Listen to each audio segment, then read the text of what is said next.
Beach FM Saturday Sports Breakfast. Welcome back to Beach FM Sport with Damien, and let's talk basketball now. And it is a great pleasure of mine to welcome into the show a veteran of 16 years in the Sal's NBL, and I was lucky enough to sit at courtside for 3 of them. Ladies and gentlemen, Damien Ekenasio. G'day, D. Hey man, how's it going? Very well, mate. Very well. How are you keeping during this time? Yeah, we're good, thank you. Just like everyone else, I guess, trying to stay busy and stay active, and stay sane. Absolutely, mate. Absolutely. Hey, it is a tricky time where we can't be out there doing it, but it has opened our minds to different ways of thinking, whether it be further educating ourselves or just going back old school, whether it's a hoop or a basket over the garage out the back. What findings have you found within the community over the last couple of weeks? Yeah, it's I guess initially going into lockdown, it was a bit of a shock to the system for everyone. Immediately it was having a look at swiveling our chairs to focus on stuff that we've always wanted to do, like in-house stuff, tidy up a bit of admin and tidy up our website and whatnot and things like that. But it was also sort of like having a think about how we can still encourage people to get active. And you would have seen, bro, there's tons of different ideas out there and concepts. And, we were thinking along the same lines also. But, I was just trying to think of some ideas of engagement. I mean, yes, we're Capital Basketball, but it's really not about the basketball at this time for us, eh? It's just finding some fun things for families and children to do at home, and our college students, and all the way through from 5 all the way up to sort of school leavers is what do we have and keep those guys stimulated. Just trying to think of some innovative and creative ways to get people out. So we sort of steer away from, I guess, the traditional basketball drills, and it's more around trying to get people moving, and also just trying to do some DIY around the house and create some new, whether it's, like you said, bro, whether it's like an old hoop, a hula hoop on the washing line, bro, which is what we did with our son, or creating some sort of device at home that you can make with some tools that are around the house, things lying around, just to engage people. That's the one, mate. Hey, I'll just take a step back here for a second. Since retirement, you've kept really busy in the basketball community, and you now are the general manager of Capital Zone Basketball Trust. Now, that's you've got a lot of people underneath you. How big is the basketball range that you guys cover? Yeah, so we are like the regional sports organisation, so similar to like your Wellington Rugby, who support all of the clubs. That's our role. So we look after and support associations. So we cover right up to Kapiti, up your way, and we go right up to Wairarapa and all the way down to obviously the lower North Island, Wellington. So you guys up there, Kapiti Basketball Association, you've got Hoop Club up there, with Rob and Low Rob and them, and you guys have got like basketball's strong up that way, man. Absolutely. Yeah. No, friend of the show, Angelo, was on last week. Yeah, he's awesome. We love it. We love it. And of course we've got Carl Marriott down the road at Pack and Save. Shout out to Carl, essential worker. Hey, absolutely. Hey mate, since taking on that role, you have been busy, and one of the amazing things that I've seen, my man, is watching you with the next generation, the younger ones, the grassroots, getting back into the schools, and a big drive in people getting kids not only playing the game but teaching kids how to be good role models. How did that all come about, mate? Oh man, it's just a passion.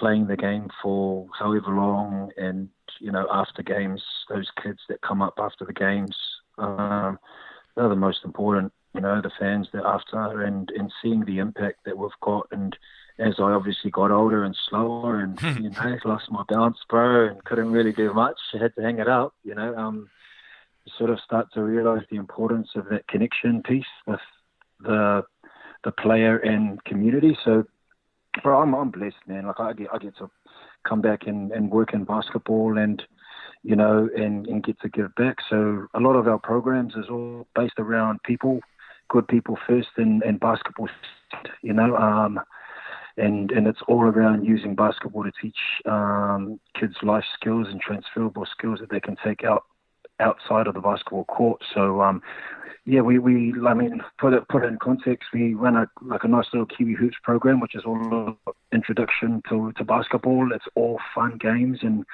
last year we collectively across the region we delivered to over 5,000 kids. It's just in 2019, so that involved about 30 plus schools across the whole capital zone region, which, like I said before, is up Kapiti and Rapa area. So it's a huge amount of kids to get some basketballs in, and and then from there it's just having a look at some other pathways for them coming through. So yeah, but look, I'm lucky, bro. It's just like you're doing a job that you love, that you're so good at, brother, and it's not work, True that. And you've you say lucky, but as well you've put in a lot of hard work, and as we all know, it takes a village. You've had some great people standing by your side, helping you out. Yeah.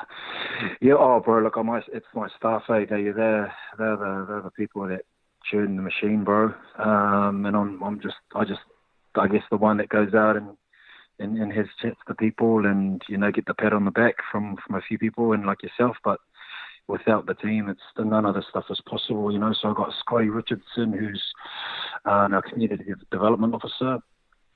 He's a machine, and we've also added a new piece to the puzzle, and Brendan Polyblank, who's our regional development officer. So he does a lot of skill work in sort of our level up program, which is a little bit more intense for our younger ones as they get older. So, there's all of that's our team, plus a few others contributors. We've got, Jackson Stubbins, who is an ex-Saint. Oh yeah. So he's playing for the Jets at the moment, and he's running a little outfit called Splash Brothers, which is his own little thing. And we're really proud to see guys come through as contractors in our Kiwi Hoops program and branch out and start their own thing, because as long it's testament to the program. It's testament to himself and his initiative, and it's nice to have players, current players, past players, all giving back. Yeah, amazing stuff, mate. Hey, mate, how does the vision for the basketball community look post? I know we don't know, but how does it look for you post COVID-19, post lockdown? Post lockdown, look, it's like you said, it's real unprecedented waters there. Like we don't know what's gonna happen, what's over the horizon. But when I look at basketball, and I look at format, and I look at the way our communities are set up, there's quite an opportunity there to run some 3-on-3 and some really smaller formats in the communities, like utilising outdoor courts. That's the luxury of basketball, right? You can play by yourself. You can go down and find someone down there and play one-on-one, and there's still some opportunities for them to get active, and how you sort of, encourage people to do that. In terms of all of the rep tournaments, bro, I really feel for a lot of our kids, college kids, that are year 13, that this is their pinnacle year for them, boys and girls, to go through and potentially make nationals. And there's just so much our kids miss out on at different ages. And one thing I will say is, if you have got kids in those age groups, make sure you talk to them, find out, because we don't actually understand the true volume of the impact that COVID will have on those kids. So just keep the lines of communication open and check in and see how they're all doing, because they're so socially interactive. They love going and chilling out with their friends, etc. And that's all taken away. social media and the access to technology enables us to do that. But it's just a tough time for a whole lot of people. So I can't go without saying this. Yeah. Thoughts on The Last Dance being moved up to this weekend? The Last Dance. The Michael Jordan story. To me, bro. Michael Jordan story. Wow. Come on, mate. Oh man. Oh, look, I'm sorry. The name of it. I knew it was coming. I didn't know it was June. The Last Dance. It was supposed to be in June. Wow. I'm excited, mate. Honestly, I'm excited. It's definitely going to keep me glued to my, to our little setup here at home. Absolutely. And watch the man, the myth, the legend in action. So I mean, my thoughts on it, to be honest with you, bro, is it's going to be interesting to see what he was like behind closed doors, because well, we see the superstar, but yeah. Well, he's already apologized. So he apparently did, and there were times where he didn't want this to be coming out because people do think so highly of him. So it will be interesting, but I mean, nothing will take away from what he did on the court, and I only wish that we had our 60-inch TVs high definition while he was around.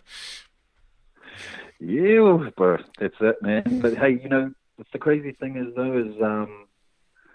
it shows the level of competitive, that nature that you need to be that guy, like we only know that part of it, but this part behind the closed doors is all part of that process. And It's actually a good message for our kids, like you got to be that hungry, you got to be that competitive behind closed doors and when you train and whatnot. And no one gets to see that, and we get to see it. So I'm looking forward to it, brother, and we can have a chat about it later on once it's finished. Absolutely. Hey, and all those kids out there listening, never forget that Michael Jordan was cut from his first basketball team. So never forget that one. Absolutely. Well, lastly, mate, just any messages to the community out there? Yeah, I think the key thing is focus on controllables, not the uncontrollables. We don't actually know what's going to happen, but what you do have control of within your little bubble is what's most important. So just try and stay level-headed, and the importance of getting out and getting some fresh air, and just going for walks in your local area. But stay positive and I guess lean on each other, and if you need any help, reach out to friends and family when possible. But look, it's easy for me to say it. It's another thing to find a way to just stay in a good headspace, and there is a light at the end of the tunnel. And I think, let's just hope for better days moving forward. Well, thank you, mate. I really appreciate it. Much love to the bubble at home of Ocean and Amelia, and take care of yourself over this. Yes, all right, thanks a lot, bro. Keep doing your work, man.